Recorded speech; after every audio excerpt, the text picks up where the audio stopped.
Everybody, this is Felicia with The Book Is Done. I am back for another review. I got a few today, so I got time. So the book and I'm playing catch up too. So the book that I am going to talk about right now, Grace by Richard Paul Evans. Let me tell you something. Sidebar. I have turned into one of the biggest Richard Paul Evans fans. You understand? Like his books, the like the ones that a lot of people know him for are like his Christmassy books, or like the basically the books that are wrapped around the Christmas time. So like the Noel series.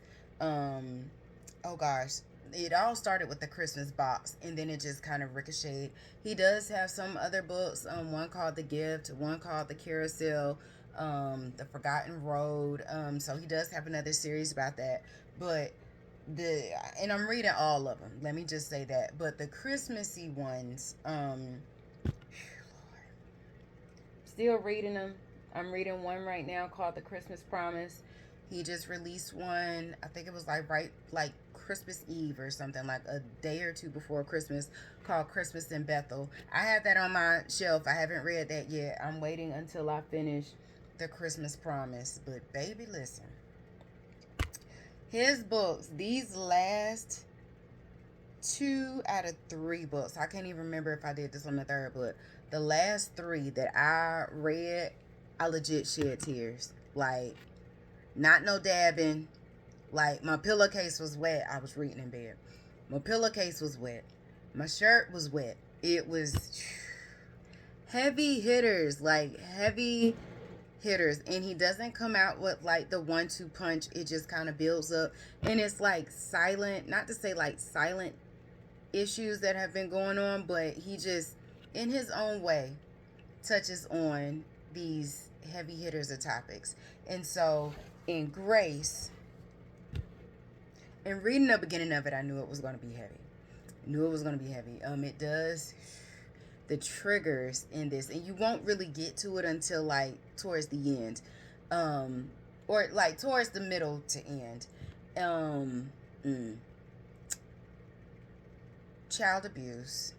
I would say child abuse, child neglect, um, sexual assault, um, that's really it. Child abuse, um, is the biggest one. I don't want to say domestic violence, but it is like child violence as well. Um, this book starts off. I think he may be this little boy, maybe like 14, 14, 14, 15, 14. His name is Eric. Him and his family, two-parent household, man and woman. Feel some kind of way I gotta say that, but you never know nowadays. So, to be respectful, father and mother household. He's the oldest. He has a younger brother. I think he's like 4 years younger than him. He's like 10 or 11. And they relocate from California to Utah. His dad had gotten sick. I think his dad had lost his job, had gotten sick. They had moved and relocated into the grandparents' house. I want to say it was the mom's parents' house. And so the main character, his name is Eric, and Eric Welch. And he starts off the book saying how he's older in age. He's like 74, 75, and he's talking about his first love. So this story takes back in 1962 when a lot of stuff was going on within the United States. It was the Cuban Missile Crisis, the Cold War. It was a lot that was going on at that time. And so it was a lot of uncertainty during that time frame. And so Eric and his family relocate. They're not in the best of neighborhoods. They're not in the best situation financially because their dad was the breadwinner. He was a construction worker. And so he was diagnosed with something called Guillain-Barré syndrome. I'm sure I'm messing that up or mispronouncing it, but he became paralyzed from the neck down. And so it was just really, really tough. Their mom worked in a grocery store. And so no shade with that, but I mean she did her best with what she could. So they were a family who were struggling to come up. So he's in school and he's not in school. He's at work. The Eric has a job after school in this restaurant where it's just like your first job type thing, like Chick-fil-A or something like that, McDonald's, Burger King, like a restaurant, fast food restaurant. So um, he is taking the trash out and he comes across this noise in a dumpster and he's like, what is this? Because it's nighttime. He's closing for the night. And he sees this girl in the trash can or in the dumpster and she's rummaging around for food and he's just like, okay, I don't mean you no harm. Can I get you something to eat? So she's like 2 years older than him. Her name is Grace. And so come to find out, he gets her something to eat. She tears it up. Come to find out she ran away from home. So it's like she's living on the streets. And she just ran away from home. So he realizes that she is in his class at school. And so it was one day where she didn't show up for school and he had seen her again and he like before she left the first time he was just like, can I see you again? Like he knew her situation. He didn't embarrass her. He didn't, say anything demeaning or anything like that. But he knew she needed to eat. And so he was a blessing to her, making sure that she ate. He paid for it. She got something to drink. She was straight. So it came to be that was going on at the house. Him and his younger brother Joel were trying to make the best of their situation. So their grandfather had like all of this old wood and had like a mattress. They made like this fort in the backyard. I mean, that's like almost every single kid's dream is to build a clubhouse, you know what I mean, or a tree house or some kind of fort or something. If not in your bedroom, with comforters, if you have a bunk bed, if you're lucky enough to have a bunk bed, but like with covers and you're building this huge clubhouse or in the backyard. So that's what they did. So they found all of these different things. They painted it on the inside. Like they legit made it look like a little fort. So it was one day, where like I said, there was a lot going on during that time. So like wars throughout the world and things of that nature. It's a time frame 1962. So I mean that's when a lot of stuff was going on. So the kids in his area were worried about people going to war and things of that nature. So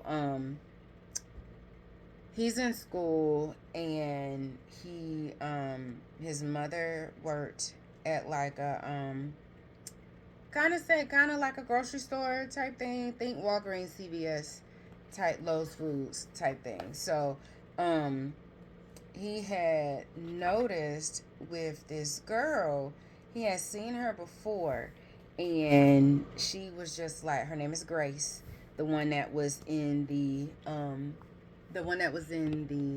dumpster. And so he saw her at school in a class and she was like, you want to go play hooky. And for those that don't know what hooky is, go look it up, okay? But it's not a bad thing. It's just something from back in the day. But basically skipping school. So did that. Eric, like, he likes her. He likes her. He was always picked on. I truly believe that they are a family of color. And Richard Paul Evans, he won't like come out and say it in some of his books, but you could just kind of tell. I could tell that with this family, this whole book, they are people of color, and so just with some of the things that they say and how they say it. So they played hooky, and he likes her, and she piques his interest. Grace piques Eric's interest, and she basically, long story short, she ends up being in the clubhouse. Eric sneaks her into their clubhouse because she's like, I don't have a place to go. He was like, well, why are you out here on the street? Surely you have some place to go. And she was like, I'm fine. Like, I'm just going to make it do what it is. I just know I can't go back home. And so he was just like, well, I have a place where you can come and crash at.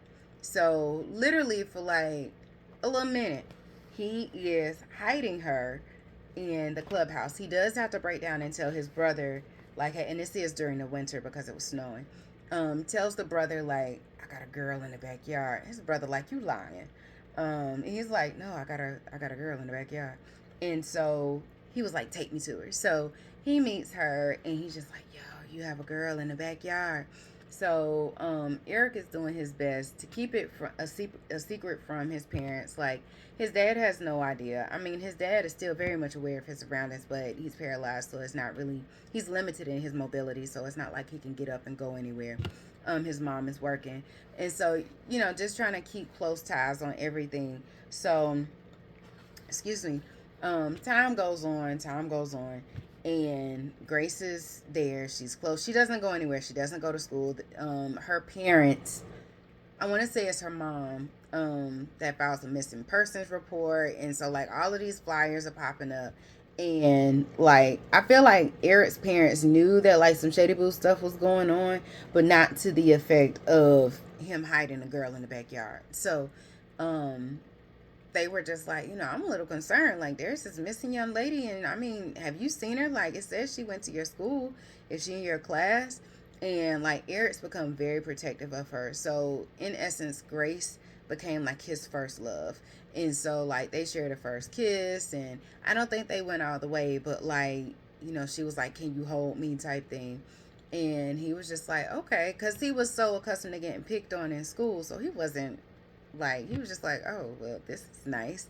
And so days go on, things progress, and something had happened with, like, Grace had said, I'm never going home. Ever going home. They can't make me go home. I'm fine. And so, I don't want to give the whole story away, but throughout the story, Grace starts to act a little off. And Eric is like, well, what's going on? Like, how can I help her? She was like, you can't help me. She was going through this little issue. Come to find out, she was pregnant. And he was like, I think he was a virgin, but he was just like, how did that happen? Like, what, he clearly doesn't know. And so she was just like, things happen, and I just can't go home. And so this book right here, it was heavy. It was so heavy. And like I said, I shed a tear on this because to it pulls at your heartstrings just with the situation. Because I mean, she's 16. I believe she said 15, 16, and she ran away from home. She's pregnant. Um, she doesn't want to go back home. So it's just like you put the pieces together as to what's going on, what's happening. And it's just a really unfortunate situation because it is a situation where it happens a lot. I don't know. I'm more positive in knowing that it happens all around the world, but it definitely happens here in the United States, where, just the household situation is not all that great. It's not ideal. And it's some things that goes on behind closed doors that a lot of people don't know about, a lot of people don't need to know about. Um, but, literally it just takes the meaning in saying, you never know what others are going through. This story right here, Grace, y'all, Grace. I couldn't read another book for like a good week, almost literally. I was just I understand it's a fictitious book, but the situation happens every day, everywhere. Um, and some are worse than others, and it's just really, really unfortunate. So, in all things, read the book. Read the book. Um, it doesn't go back and forth. It's just like a smooth story. Like Richard Paul Evans tells really good books, where, some people are like, oh, it's, borderline of like a Lifetime movie or a Hallmark movie. mixed with reality. Like this next one that I'm getting ready to talk about, that's reality. And so, in all things, read the book. Let me know what you think. If you don't read that book, read any of the Richard Paul Evans books. I promise you, you will not go wrong. You will not go wrong. You will get a good message out of that book, and it just makes you feel good. Like it's just, I don't know. I love it. I'm a forever fan. So I hope that y'all have a good day. This is Felicia with The Book Is Done, and I'm out.